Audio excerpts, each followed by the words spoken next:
గురుగారు మార్చ్ నెల 2025 కర్కాటక రాశి వారి పరిస్థితి ఎలా ఉండబోతుంది? మంచి ఫలితాల కోసం ఎలాంటి రెమెడీస్ చేసుకుంటే బాగుంటుందంటారు? 2025 మార్చి నెల కర్కాటక రాశి వాళ్లకు, ఈ రాశి వాళ్లకు లాభస్థానంలో గురువు బలంగా ఉన్నాడు. జన్మ వ్యయస్థానంలో మారుతూ కుజుడు ఉన్నాడు. ఆయన ఒక విధంగా కన్ఫ్యూజన్ చేస్తున్నాడు ఈ రాశి వాళ్ళను. సహజంగానే సున్నితమైనటువంటి స్థిరత్వం లేనటువంటి రాశి కర్కాటక రాశి. మీద ఉండరు. చాలా చిన్న విషయానికి ఎక్కువ సంతోషపడిపోతారు, చిన్న విషయం ఎక్కువ బాధపడిపోతారు. ఏదొచ్చినా ఎక్కువే వస్తుంది, సెన్సిటివ్, చాలా సెన్సిటివ్. అదేవిధంగా ఈ రాశి వాళ్ళు డౌట్స్ ఎక్కువ ఉంటాయి. వీళ్ళకున్న డౌట్స్ ఎవరికి ఉండవు. డౌట్స్ క్లారిఫై చేసుకుంటూనే ఉంటారు, ఎక్కువ డౌట్స్ వస్తూనే ఉంటాయి. ఇది చూసి వీళ్ళేమి ఇంత సొనగా ఉన్నారనుకుంటూ ఉంటారు. చంద్రుడు క్షీణచంద్రుడిగా పూర్ణచంద్రుడిగా మారుతూనే ఉంటాడు, కాబట్టి వాళ్ళకి స్థిరత్వం ఉండదు.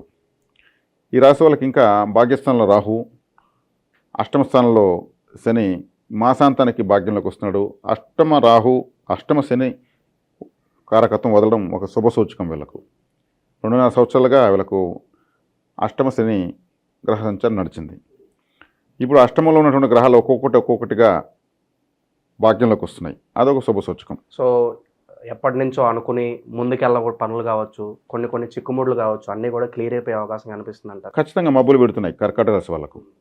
చంద్రబలాన్ని మనం తీసుకుని పెద్దగా చెప్పుకోలేం, కానీ ఇతర ప్రధాన గ్రహాలు ప్రామాణికంగా తీసుకుని మాట్లాడుకోవచ్చు. కాబట్టి కర్కాటక రాశి వాళ్ళకు లాభస్థానంలో ఉన్నటువంటి గురువుతో పాటు భాగ్యస్థానంలోకి 5 గ్రహాలు మాసాంతనికంతా వచ్చేస్తున్నాయి. రవి 14వ తేదీ నుంచి భాగ్యంలోకి వస్తాడు. 9వ తేదీ నుంచి ఆ పైగా బుధగ్రహం భాగ్యంలోకి వస్తుంది. ఈ కర్కాటక రాశి వాళ్ళకు ఒక విధంగా ఈ రాశికి వ్యతిరేకమైనటువంటి గ్రహాలు శని, రాహు, బుధుడు, శుక్రుడు 4 గ్రహాలు భాగ్యంలోకి వస్తున్నాయి. అంటే భాగ్యంలోకి వస్తున్నాయి, పేరుకు భాగ్యం, కానీ ఈ రాశి వాళ్ళకి ఇవ్వడానికి ఇష్టం లేని గ్రహాలు అవి. తృతీయ చతుర్థాధిపతి అయినటువంటి శుక్రుడు, బుధుడు, సప్తమ అష్టమాధిపతి అయిన శనేశ్వరుడు. నైసర్గికంగా రాహువు రవిచంద్రులకు పెద్దగా ఫలితాన్ని ఇవ్వడు, గ్రహణ సమయం ఉంటారు వాళ్ళిద్దరితో కలిస్తే. కాబట్టి రాహు భాగ్యంలో ఉన్నాడు. ఒక రమారమి ఫలితాలు వెలుకుంటాయి, పూర్తి స్థాయి ఫలితాలు మనం ఆశించలేం. కానీ గురువు అయితే మాత్రం వీళ్ళకి శుభ ఫలితాలను ఎక్కువ ఇస్తాడు. పెట్టుబడుల విషయాల్లో ఏదైనా జాగ్రత్తలు తీసుకోవాల్సిన అవసరం ఉందంటారు? పెట్టుబడుల విషయంలో జాగ్రత్త తీసుకోవాల్సిందే ఖచ్చితంగా. ఎందుకంటే గురుబలం కూడా ఇంక వీళ్ళకి ఎక్కువ రోజులు లేదు. త్వరలో గురువు వ్యయస్థానానికి వస్తున్నాడు. ఇక వీళ్ళకు వ్యతిరేక గ్రహాలు ఈ మాసం బలపడుతున్నాయి, అంటే అన్నీ ఒక చోట చేరుతున్నాయి. కాబట్టి పెట్టుబడుల విషయంలో ఎత్తుకుంటే వీళ్ళకు డాక్యుమెంట్ ప్రాబ్లమ్స్ వచ్చేందుకు అవకాశం ఉంటుంది. కర్కాటక రాశి వాళ్ళకి వచ్చినంత డాక్యుమెంట్ ప్రాబ్లమ్స్ ఏ రాశి వాళ్ళకి రావు.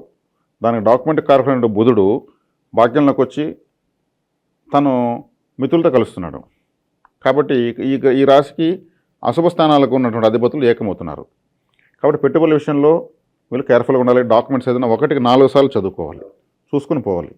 ఏదైనా కరెక్షన్స్ వచ్చేందుకు ఖచ్చితంగా అవకాశం. ఓకే, ఇక ఆర్థిక స్థితిగతులు ఎలా ఉండబోతున్నాయి? ఆర్థిక స్థితిగతులు సానుకూలంగానే పోతున్నాయి. ఆ ధనకారకుడు గురువు లాభంలో ఉన్నాడు కాబట్టి. తర్వాత అటనేసి వీళ్ళు ఈ డాక్యుమెంట్ ప్రాబ్లమ్స్ అని నేను చెప్పాను కదా, అటువంటి విషయాల్లో కేర్ఫుల్గా లేకపోతే కొన్ని నష్టాలు వచ్చేందుకు కూడా అవకాశం ఉంది. ఇక ఆరోగ్యపరంగా ఎలా ఉండబోతుంది గురుగారు? ఆరోగ్యపరంగా వీళ్ళకి పర్వాలేదని చెప్పచ్చు. ఎందుకంటే షష్ఠ స్థానాధిపతి అయినటువంటి గురువు లాభంలో ఉన్నాడు, శత్రు రోగ రుణకారకుడు. కాబట్టి ఆరోగ్య విషయంలో మీకు వీళ్ళకైతే ఎటువంటి ఇబ్బంది లేదని చెప్పి. ఇక విద్యార్థులు, నిరుద్యోగులు, వ్యాపారస్తులు వీళ్ళకి ఎలా ఉండబోతుంది గురుగారు? విద్యార్థులకు ద్వితీయాధిపతి భాగ్యంలోకి వచ్చాడు, విద్యార్థులు బాగానే ఉంటుంది. అష్టమశని వదులుతూ ఉంది, కాబట్టి ఈ అష్టమశనిలో వీళ్ళు పెట్టినటువంటి ఎఫర్ట్కి ఫలితం అయితే బాగుంటుంది. ఈ పోటీ పరీక్షల మాసంగా ఈ మార్చి ఏప్రిల్ నెలలో ఉంటాయి ఎక్కువగా. కాబట్టి ఇన్ని రోజులు వీళ్ళు ఏదైతే టెన్షన్ పడి చదివారో, మతమరుపు కూడా గురయ్యారు ఇన్ని రోజులు, అవన్నీ కూడా తొలగి మంచి ఫలితాలు అయితే వీళ్ళు సాధించుకోవచ్చు. విద్యార్థులు ధైర్యంగా ముందుకెళ్ళచ్చు. ఓకే, ఈ రియల్ ఎస్టేట్లోనూ స్టాక్ మార్కెట్లోనూ పెట్టుబడులు పెట్టడానికి ఇది సరైన మాసమే అంటారు మరి వీళ్ళకి రాశి? ఈ రియల్ ఎస్టేట్లు పెట్టుబడులు, అసలు స్టాక్ మార్కెట్లో పెట్టుబడులు కాస్త ఆశ చూసి పెట్టడమే మంచిది. ఎందుకంటే రియల్ ఎస్టేట్ భూమికి కారకుడైనటువంటి భూకారకుడు అంగారకుడు వ్యయంలో ఉన్నాడు. ఈ స్టాక్ మార్కెట్ ఉన్నారు కాబట్టి దానికి కారకుడు రాహువు భాగ్యంలో ఉన్నాడు. రాహువు వీళ్ళు ఒకవేళ రియల్ ఎస్టేట్ స్టాక్ మార్కెట్లో మాకు ఎక్కువ అనుభవం ఉందండి అనుకుంటే తక్కువ పెట్టుబడులు పెట్టి ముందుకెళ్ళచ్చు. ఎక్కువ కాదు తక్కువ కాదు, ఒక నార్మల్గా పెట్టుకుని వెళ్ళచ్చు. ఎక్కువ పెడితే మాత్రం వీళ్ళది కాదు, సెకండ్లో మాయమైపోతుంది డబ్బులు. ఇక ఇండివిజువల్ గ్రోత్ ఎలా ఉంటుంది అంటే ఎప్పటి నుంచో కొత్త అవకాశం ఎదురు చూస్తూ ఉంటారు, ఎక్కడ వేసిన గొంగలే అలాగే ఉందని చెప్పి కొంతమంది ఫీల్ అవుతూ ఉంటారు. అలాంటి వారికి ఏమన్నా ఈ మాసాంతానికి గ్రహాలు ఎక్కువగా భాగ్యస్థానంలోకి వస్తున్నాయి. మరొక మాసంలో అవే గ్రహాలు దశమంలోకి వస్తాయి. దశమ స్థానం నుంచి ప్రయాణించి లాభస్థానానికి వస్తాయి. కాబట్టి ఈ మాసం నుంచి ఒక విధంగా గ్రోత్ ప్రారంభమైందని చెప్పొచ్చు. అంటే భాగ్యము, దశమము, లాభము అంటే 3 స్థానాలు రాబోయే గ్రహ సంచారాలకు అలవలంగా ఉన్నాయి. కాబట్టి గ్రోత్ అయితే ఖచ్చితంగా ఉంది. అవకాశాలు వీళ్ళు చక్కగా ధైర్యంగా ముందు ఎఫర్ట్ పెట్టి ముందుకెళ్ళచ్చు. రాబోయే 2-3 మాసాలు విశేష రాజయోగంగా ఉంది. ఇక శుభకార్యాల విషయానికి వస్తే ఏమన్నా కనిపిస్తున్నాయా మరి? శుభకార్యాల విషయానికి వస్తే వీళ్ళకి వశీకారం ఉందండి. ఎందుకంటే చంద్రుడు వచ్చి శుక్రుడితో కలుస్తున్నాడు, బుధుడితో కలుస్తున్నాడు, గురువు లాభంలో ఉన్నాడు. ఆ రాహువు కూడా ఒక్కొక్క సందర్భంలో ఒక ప్రత్యేకమైన ఆకర్షణకు కారకుడవుతాడు. ఎందుకంటే రాహువు తల మాత్రం ఉంది, ఆయన ముఖ సౌందర్యానికి ఎక్కువగా ప్రాధాన్యత ఇస్తాడు. కాబట్టి ఆ గ్రహాలన్నిటితో కూడా చంద్రుడు కలిసి జర్నీ చేస్తున్నాడు. కాబట్టి శుభకార్యాల రీత్యా వీళ్ళు చక్కగా ముందుకు వెళ్ళచ్చు. విదేశాలకు ఎవరైతే వెళ్ళాలనుకుంటున్నారో మరి ఏమన్నా ప్రయత్నపూర్వకంగా చూసుకోవచ్చు అంటారు మరి? కొంచెం కష్టతరంగానే ఉంటుందే కానీ ఖచ్చితంగా అయితే సక్సెస్ అవుతుంది. విదేశాలు ప్లాన్ చేసుకోవచ్చు.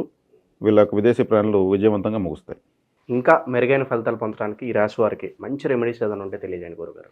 ఈ రాశి వాళ్ళు విజయవంతమైనటువంటి ఫలితాలు పొందాలనుకుంటే వీళ్ళకు లాభంలో గురువు ఉన్నాడు, ద్వితీయాధిపతి భాగ్యంలో ఉన్నాడు. కాబట్టి రవి గురువులకు వీళ్ళు చక్కగా శాంతి చేసుకోవచ్చు.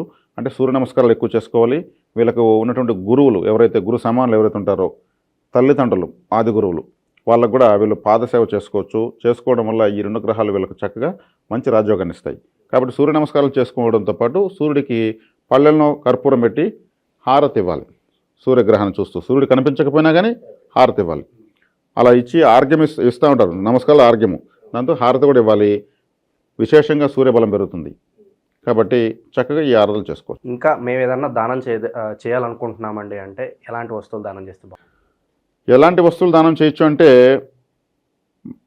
బెల్లముతో చేసినటువంటి పొంగలి అమ్మవారికి నైవేద్యం పెట్టి వీళ్ళు 10 మందికి పంచవచ్చు. చాలా విశేషమైన ఫలితాన్ని వీళ్ళు పొందొచ్చు. ఇంకా ఏదన్నా విశేషంగా మేము ఏదన్నా పుణ్యక్షేత్రాలు సందర్శించాలి అని ఏదన్నా రికమెండ్ చేయండి అంటే ఈ రాశి వాళ్ళు ఎటు వెళ్తే బాగుంటుందంట? పుణ్యక్షేత్ర సందర్శన అంటే వీళ్ళకు చంద్రుడు బలంగా ఉన్నటువంటి, ఈ రాశ్యాధిపతి చంద్రుడు బలంగా ఉన్నటువంటి ప్రాంతము తిరుమల. ఈ రాశిలో ఉన్నటువంటి తిరుమల క్షేత్రానికి సంబంధించినటువంటి నక్షత్రము ఆశ్లేష. ఆశ్లేష అంటే ఆదిశేషుడి నక్షత్రము. శేషాచల పర్వతము, తిరుమల పర్వతం పేరు శేషాచల పర్వతం. అంటే ఆదిశేషుడు యొక్క నక్షత్రం ఆశ్లేష. అంటే ఆదిశేషుడు పర్వత రూపంలో ఉన్నటువంటిదే తిరుమలకు పర్వతం. తిరుమల పర్వతము చంద్రస్థానము, చంద్రుడు బలం ఉంది, అందుకే అంత వశీకారం. ప్రపంచవ్యాప్తంగా అక్కడికి వచ్చేస్తారు, ఆకర్షణ ఎక్కువ. కాబట్టి తిరుమలను ఎక్కువగా వీళ్ళు సందర్శించవచ్చు. కాబట్టి వీళ్ళకు ఆ తిరుమల పర్వతాన్ని ఎక్కువ దిగుతూ ఉండడం వల్ల బాగా యాక్టివేట్ అవుతూనే ఉంటారు. మార్చి నెలలో కర్కాటక రాశి వారికి ఎలాంటి ఫలితాలు ఉంటాయి, ఎలాంటి రెమెడీస్ చేసుకోవాలి, మీ మాటల్లో చాలా బాగా వివరించారు గురుగారు. ధన్యవాదాలు. ధన్యవాదాలు.